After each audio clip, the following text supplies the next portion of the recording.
What's up, my magical friends? Welcome back to Your Most Magical Life. I'm Mia Magic, and today we're talking about a subject that most people don't want to talk about, which is pain. Oh man, I know.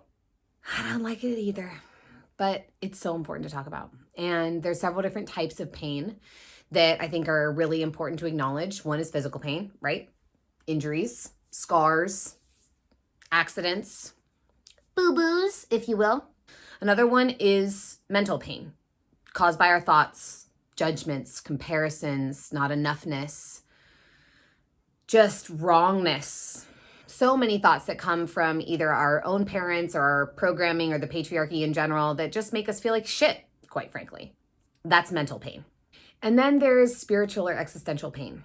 And in my experience, from having had a lot of that, it comes from not living your purpose and not living in your fullest expression. And the purpose will come. Like the career, whatever it is, like whatever the thing you're meant to do with your life is, if it's you who's meant to do it, then you got to shed all the shit that isn't you in order to be meant to do it. Does that make sense? The version of you that's not you is not meant to do the thing that you're meant to do. The thing that you're meant to do is for you.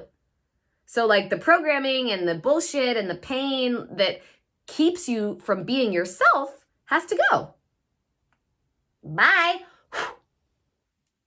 You know, it's a result, right, of that mental anguish that says, don't say that, you'll be rejected. Don't be like that, you'll be abandoned.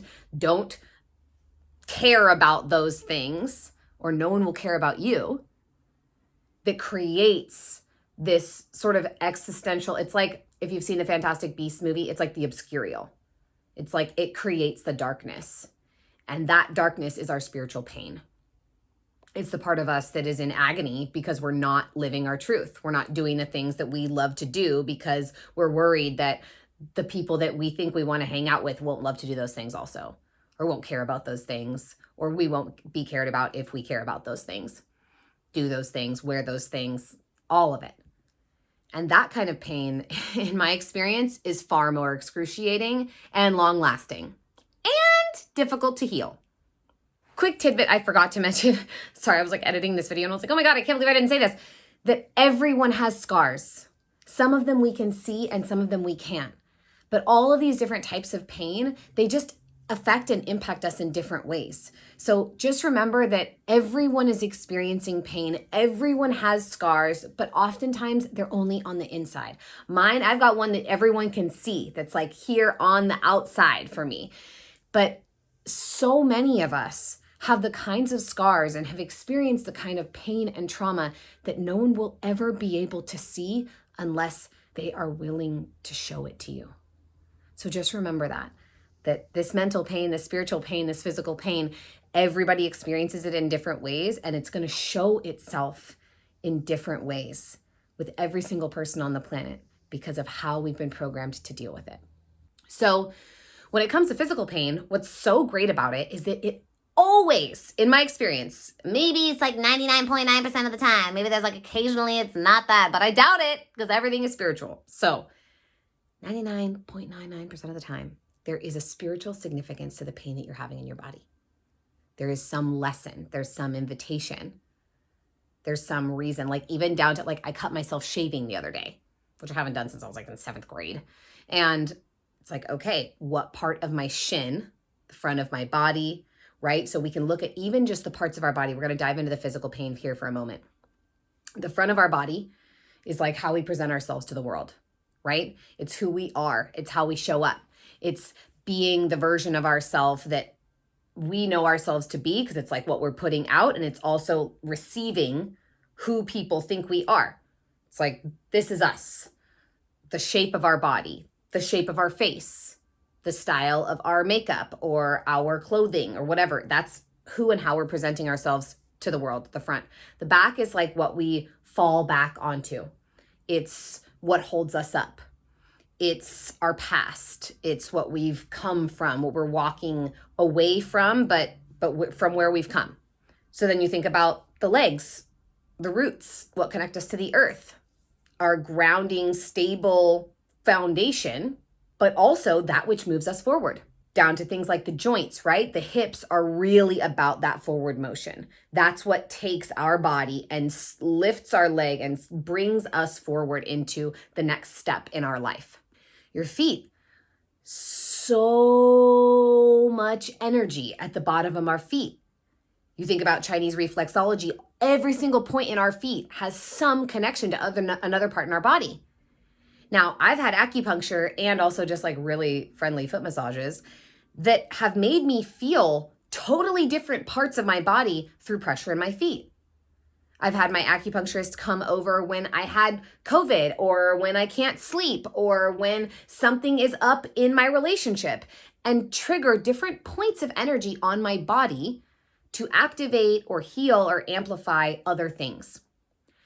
So every part of our body, right, then our arms sprout out from our heart when we're in the womb. Literally from our heart organ, our arms grow. So our arms are how we express love. That's why we hug and hold each other. It's like we love each other. They're also how we make the things that we love, right? How we write, how we sculpt, how we create, how we touch. Whatever it is that we love, we're tending to it with our hands. If it's gardening, everything that we're doing, building something, we're doing it with our hands. So every part of your body has a message for you when you feel physical pain there. You can also utilize these parts of your body and the knowledge and the awareness of that spiritual significance when you have mental pain.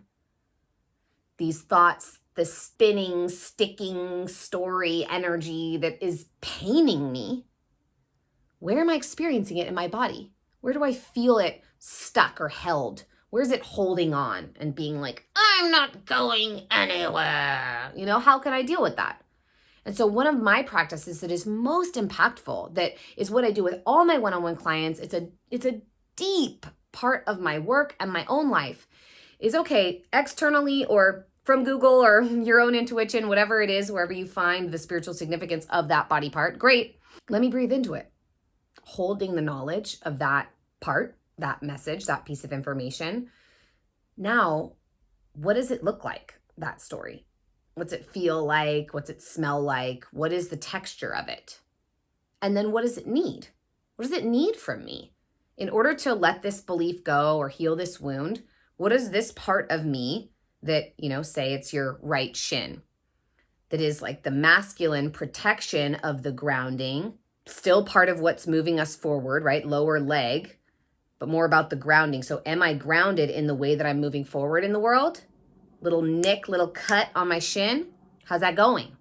If I talk to the pain in that part of my leg, what does it need in order to be going better? In order to heal anything that it's wounded by or being hindered by? Really allowing yourself to feel into that, look into it. And then the spiritual pain can be sort of the other way around. You can feel that mental pain, the pain of your thoughts stuck somewhere in your body, and then understand what the physical location's significance is. But you can also feel spiritual and existential pain throughout your entire body, because this is where stress is stored. And one thing that I forgot to mention about the physical body is that one of the only ways that we can release the stress hormone cortisol that we're all creating all the time, unless you're like deep in your meditative state, we're creating cortisol in this modern world. It's pretty hard not to. The best way to release cortisol from your body is through your tears, through your little tear ducts, through crying, through letting yourself express and release your emotions. And so I find, in having worked with hundreds and thousands of people at this point, not necessarily one-on-one hundreds, but like thousands of the others, it is so challenging to let ourselves cry. But when we do, the healing that occurs, the magic that lives underneath whatever has been suppressing the tears and blocking the tears and preventing the tears from letting themselves fall, whatever's under there is a miracle. It's a different version of you. It's power, it's magic, it's beauty. So when we move into talking about spiritual pain, just know that any pain you're experiencing in your body, even like a, stuckness can benefit from release. Same as like a massage feels really good, or you get those little lacrosse balls. I love those. And like, wind those into somewhere, or a hip, or a thigh. If you can let yourself touch it and release the emotions that are underneath that, you will experience a new version of yourself on the other side of that. And so when we talk about spiritual pain, existential pain, that armor made up of stress is being held in our body all the time. And so imagine the kind of armor that our soul creates when it's not feeling safe to express itself, its dharma, its purpose, its highest excitement, its brightest light. Imagine the armor that we create on an existential, energetic, and causal level. It's intense. It's fucking crazy. So that pain is going to feel like anxiety or depression. Comparison, the result of comparing yourself to the people that you think have it all figured out, have like gotten their shit together. Trust me, as someone who used to not have my shit together and now like does and is successful, for me, the way that I got here is by yearning to heal that existential spiritual pain that I was feeling.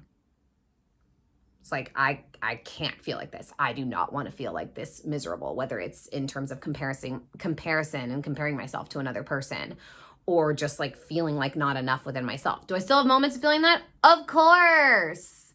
I hang out with a bunch of badass witches fucking living their truth and their dharma all the time, making millions. Like, yes, of course, things come up.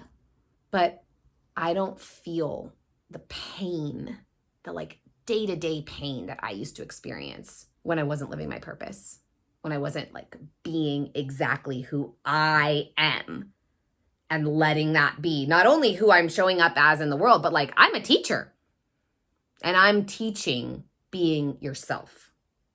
First and foremost, above all, because that is the key to healing the spiritual existential pain.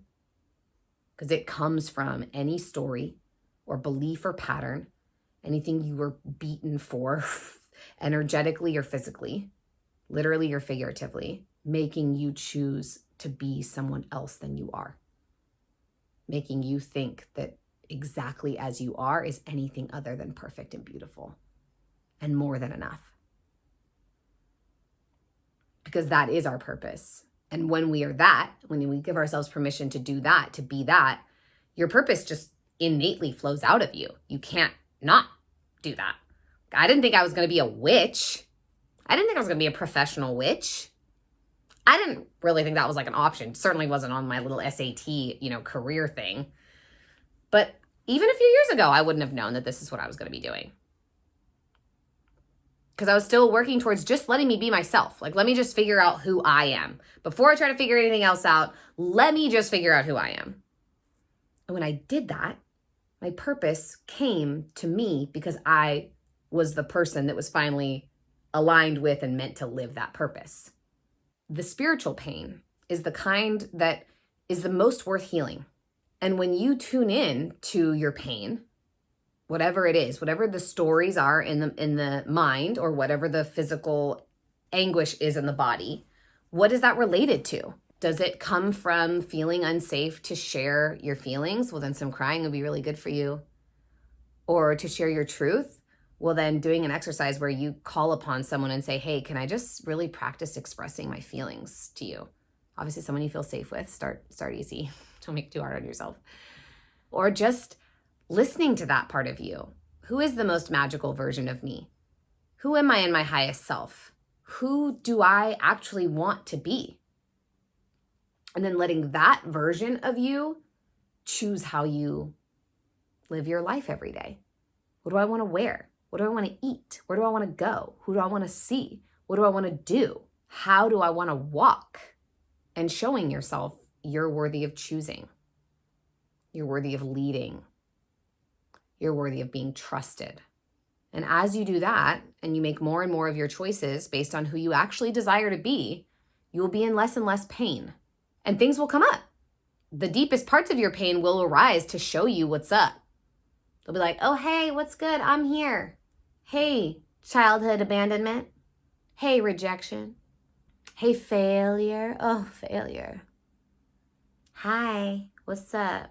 Seen you before. Nice to see you again. I guess, not really. But at a certain point, once you've seen them enough times, there will come a moment where you figure out, or you just like vibrate out of the need to keep seeing them again, but where you figure out how to communicate with them in a way that is empowered. Hi, failure. Thank you so much for showing up again. Man, I have learned so much from you every single time. Goddess bless you. You have taught me to be so strong and to be able to count on myself, and that I can fucking get back up. Yeah, I've been fucking getting back up over and over again. Fuck yeah. Thank you, failure. What's good? I love you, dude. I fucking love you. You changed me. You made me who I am. Bless you. Cool. It's good to see you again. You know, I'm actually on my way out right now. I got a bunch of shit to do. I'm like massively succeeding right now. So thank you so much for dropping by, but I appreciate you. Bless you. Like, I'm gonna send you a Christmas card, whatever. Imagine if that's how we related to all the parts of ourselves that normally just bring us down. The most important thing you can do is let that spiritual pain be felt and heard, so that you can understand it, and then from there, move forward in service of it. Wow, okay, this is what you're feeling. This is what you need. Okay, well, let me make that happen. Let me go towards that. Let me feel that motivation and excitement to be myself, to go towards fucking crushing it, making shit happen. Yeah, great. Because that attitude, I'm like saying thank you to the failure, that attitude of gratitude, that will change your life. And being able to connect with, feel, and heal your existential wounds or spiritual pain, that will be your liberation from the prison inside of your soul, that armor that your soul's been trapped and locked up inside of. And then from there, the pain, the physical pain and the mental pain will be so much easier to transcend, so much easier to deal with, and just receive the lessons from, the reflections from. Oh, there's that thought again, thinking I'm not good enough. Well, I am good enough, and I'm choosing to feel good enough within myself. I'm choosing to feel worthy. I'm choosing to feel beautiful. I'm choosing to feel powerful. I'm choosing to feel enough. And it doesn't even have to be verbal or vocal like that. That exact same process without words is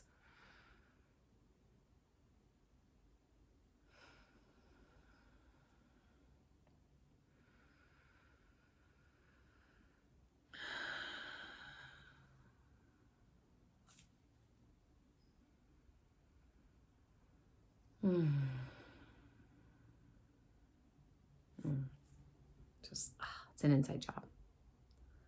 So I hope that this video inspires you to look at and relate to your pain in a different way. And if you're interested in learning more from me, I have lots of magical schooling online, witchcraft and wizardry, all of the wisdom that has really supported me in making a magical life and also being financially successful, Witch School and Witchy Rich. So if you're interested in learning more about those, please check out my website below. I am so honored to support people one-on-one. So if you really want to dive deep with me and become your most magical self, then please step on into this cauldron, honey. And all of you, I'm so grateful for you. Thank you so much for being here. Thank you for clicking on a video about healing your pain, because wow, that is brave. That takes courage. Core, the heart. To be courageous means to be of and from the heart, fueled and filled by love. So thank you all so much for being fueled and filled by love, for being here. Make sure you like, comment, and subscribe. I am Mia Magic, and welcome to your most magical life.